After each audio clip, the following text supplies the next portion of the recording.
স্বর্ণই নিছে ওরা হচ্ছে প্রায় 6 লাখ মতো 6-7 লাখ টাকা।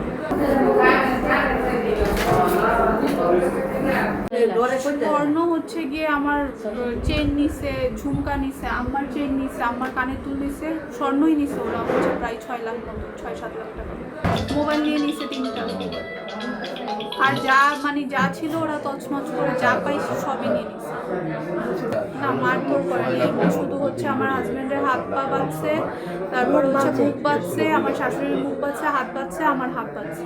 নগদ ক্যাশ প্রায় 4 লাখ টাকার মতো ছিল। মসজিদের ক্যাশ ছিল 2 লাখের মতো, আর আমাদের ওই বাসা ভাড়া, তারপরে এমনি টুকটাক ক্যাশ। বলছে যে হচ্ছে চিল্লাচিল্লি করলে কোপ দিব, যদি চিল্লাচিল্লি না করে যা আছে সব বের করে দেয় তাইলে হচ্ছে গিয়ে কিছু করবো না। ওদের হাতে অনেক বড় বড় রামদা ছিল, তারপর চাকু ছিল, তারপর ওই সাপলের মতো ছিল বড় রটের। না পিস্তল ছিল না, ওরা সব বড় বড় দাও নিয়ে আসছিল।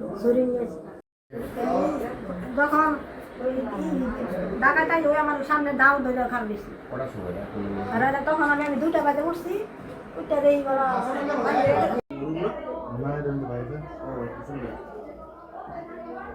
দশ-12 জন।